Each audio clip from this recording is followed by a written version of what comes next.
Hey everyone, Jason here, digital marketing consultant, and in this list growth strategy guide, you're going to learn what a squeeze page is and how you can use one to grow your email list and attract more buyers to your business. So make sure you check out the timestamp table of contents in the description, along with some other helpful videos and playlists that walks you through the rest of your sales funnel building and list growth process. So here, before we dive into the 5 simple steps to creating your squeeze page, let's go ahead and talk about what the heck it is, and then the one key to success that you need to be aware of as you create your squeeze pages. Now, a squeeze page is simply one page on your site that is designed to collect someone's contact information in exchange for providing value. At the very basic level, that's pretty much all it is. Now, if you're familiar with landing pages, you might be wondering what the heck is the difference between a squeeze page and a landing page? Because a landing page pretty much does the same thing. Someone goes to the landing page, they enter their name and email, and then they get something cool from you so that you can follow up with them in your sales process. Well, the squeeze page does the exact same thing. The only difference is there's pretty much just a headline and maybe a subheadline, and that's it. So a squeeze page is extremely short, and the big advantage of using squeeze pages is they are much faster to put together, and they easily allow you to split test your headlines, which is the most important part of a landing page. In fact, if you're new to this whole thing, you should probably just start with a squeeze page, and if the squeeze page doesn't work, then go ahead and do all the work and time and energy into making a full-blown landing page. But what's great about squeeze pages is you can set them up very quickly, and you can get a lot of data very fast in terms of what type of headline is actually going to get people to join your email list. Now, the one key to success when it comes to your squeeze page, this also applies to landing pages, but especially with your squeeze page, is that there is only one action someone can take when they hit that page, and that is to enter their name and email. As soon as you add any other links, and I'm not talking about those disclaimer and terms of service links that everyone has to have on their site, I'm not talking about those little bottom ones. I mean any other link, it is no longer a squeeze page. The whole purpose of a squeeze page is to squeeze someone into doing the action you want. Hence the squeeze part of it, right? So as soon as you give them another link, all of a sudden they have to choose, and we don't want people choosing when they come to your squeeze page. So now let's go ahead, jump into those 5 steps. The very first step, of course, is the design. So let's go ahead and break down what the design looks like, and we'll go through 2 live examples from some very successful marketers. At the very top, you're just going to have a headline. You'll learn how to write your headline in a couple minutes here, and then optionally you can have a subheadline. And typically what a subheadline does is just reinforces the message in the headline, so you're not saying anything new, and then it also answers the question of, okay, but what exactly am I getting? And speaking of what you're getting, that is the next part where you're going to have an image that represents something called a lead magnet or opt-in offer. If you're not quite sure what that is, we're going to get to that in the next step. And then finally, you're going to have your form where you're asking for people's contact information in exchange for that lead magnet. Now we have 2 examples here from some successful marketers. The first one is from Eric Su from Single Grain. He runs a digital marketing agency and has a podcast with Neil Patel. And this is an example of one of his squeeze pages. You can see here there's a headline that's very clear on exactly what someone's going to get when they enter their name and email. And for the graphic, instead of a picture of the playbook, he has a picture of himself. This is a great option if you're trying to build yourself up as an influencer. Of course, he's already pretty well known in his niche. And then the call to action is, yes, send me the free video. Now, the next one we have here is a very, very similar format. You can see they have their little logo at the top, and this is from Sam Ovens at consulting.com.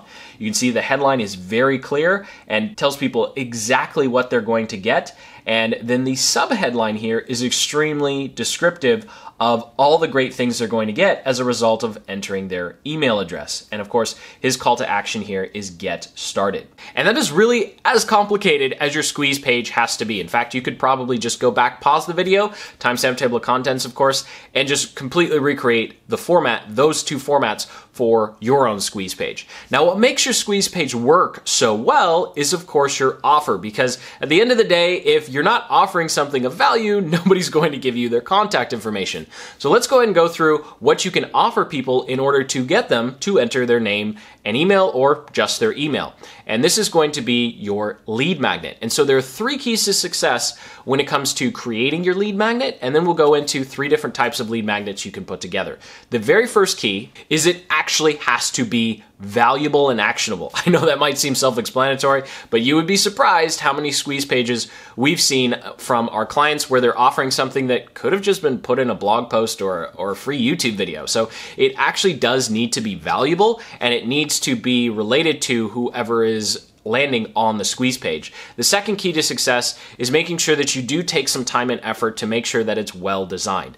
If you have great information, but all you do is throw it into a Word document and ship it off to people when they enter their name and email, they're not going to see you and your company in the best light. So you can actually use a free tool called Canva to easily spruce up all of your PDF guides if that's the way you decide to go. Link in the description to a tutorial that walks you through how to do that.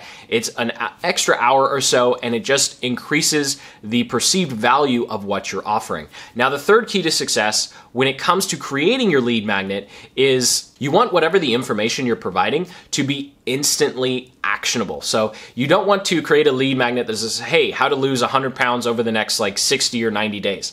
That's not really something that you want to do. That would be great for a course or a program, but here you want something that's going to be immediate so that you can show that you can deliver value, because once you've delivered value in your lead magnet, the sales process becomes a heck of a lot easier. So you want something that's immediate.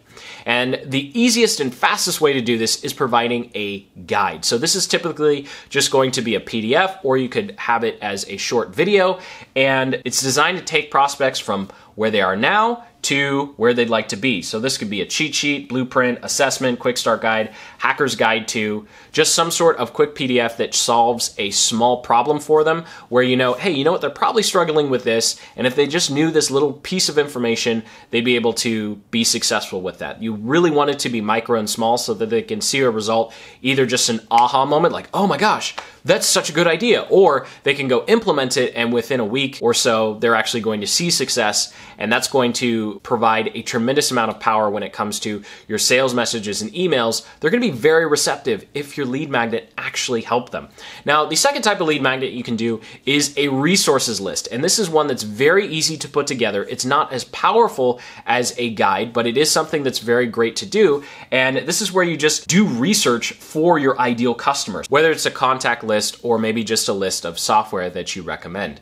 Now, the final one we have here, which is a lot more complex, and that is hands-on training. And this is pretty much a mini course. So this is where your email courses are going to come in, where you have a 5 or 7 day email course where you're just dropping a lot of value. Maybe you're putting together a webinar or a video sales letter, maybe a launch sequence. That's what is going to be considered hands-on training. This is the last one you should try because the other two are going to be significantly faster to put together.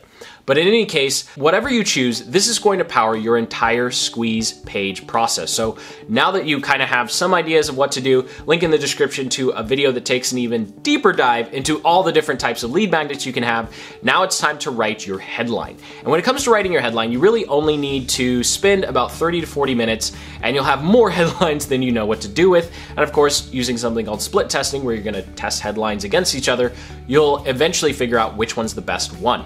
So the simplest way to jumpstart your copywriting is to just ask 2 questions. The first question is, what results are they after, and what roadblocks or problems are they dealing with? So in this particular instance, let's get concrete. I'm going to use the example of providing a free guide to someone who's trying to grow their YouTube channel.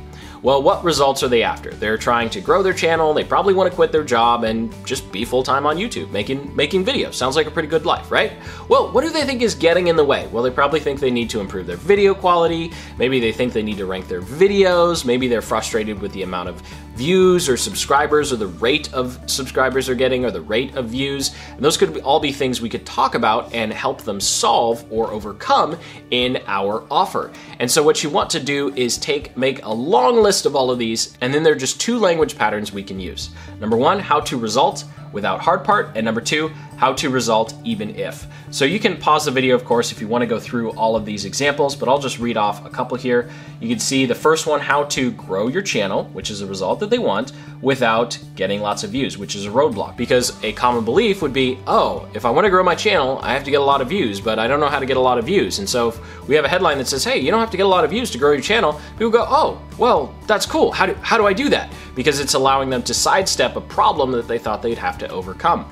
And now that you have your headline, you're ready to create your subheadline. And creating your subheadline, you can use one of these 3 simple language patterns. And really the goal here is to reinforce what was said in the headline. So we don't want to introduce any new ideas, and then give a little more specifics on what they're actually going to receive when they enter their name and email. So here are sub-headline formulas. The simple strategy for an action they need to take without a roadblock, the single blank that will finally give you a clear path to the result that they're looking for, the little known secret to or for the result that they're after, and then instant access to give your offer a name so that you can, and then a roadblock or a result that they're trying to break through. So here are some actual examples. We have first, a simple strategy for attracting new subscribers without generating more views. You can see here we have the result that they're after, and we've turned this into an action, so something they're doing. They want to attract subscribers without one of the roadblocks, getting more views. We have a little known secret to ranking videos. So we could have a little known secret to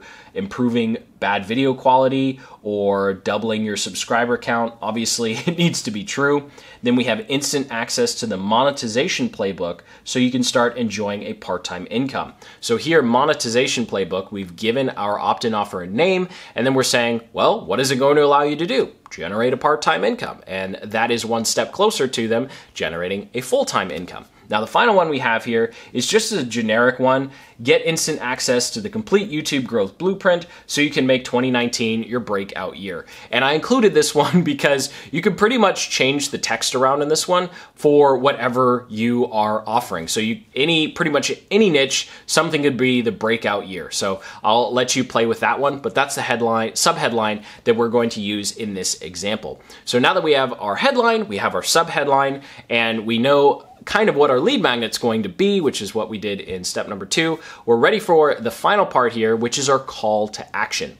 Now, when it comes to your opt-in form, you've probably seen landing pages in the past that ask for way more than just the name and email. And when it comes to your squeeze page, that's not what you want to do. On your squeeze page, you only need you really need one piece of information, an email address. If you want the name, you can ask for the name, but name and email is the absolute maximum you want to do on your squeeze page. If you need more information for some reason as part of your sales process, then you probably shouldn't be putting together a squeeze page, because a squeeze page is really all about saying, hey, I have this awesome offer. It's going to help you solve X problem. Enter your name and email to get it. And that's as complex as we want it to be. If you need all this other information because you're trying to do something like strategy calls or you're doing advanced follow-up, then creating a full-blown landing page is definitely something that's going to work a lot better than just having a headline and then 20 different form fields that you're asking people to enter. And so that's all there is to it, to creating your squeeze page. And of course, you can create a squeeze page with pretty much any landing page building software out there: GetResponse, ClickFunnels, Kartra, Kajabi, Lead Pages, Thrive Themes, OptimizePress, the Beaver Builder. The list goes on and on. Really, the core here, no matter what software you're using, is making sure that you're following this very simple and proven design. Squeeze pages are not a place to be experimenting with the design and layout. So thank you so much for watching. I sincerely hope you got some value out of this video and you have some great ideas for how to put together your own squeeze pages. Remember, there's a timestamp table of contents in the description so you can jump back and take a look at those copywriting formulas, because those are going to save you a tremendous amount of time when it comes to putting together your squeeze pages. So go ahead and hit that like button and subscribe for more in-depth marketing tactics and strategies just like the ones covered in this video. Comment below if you have any questions, and as always, keep building the business you love.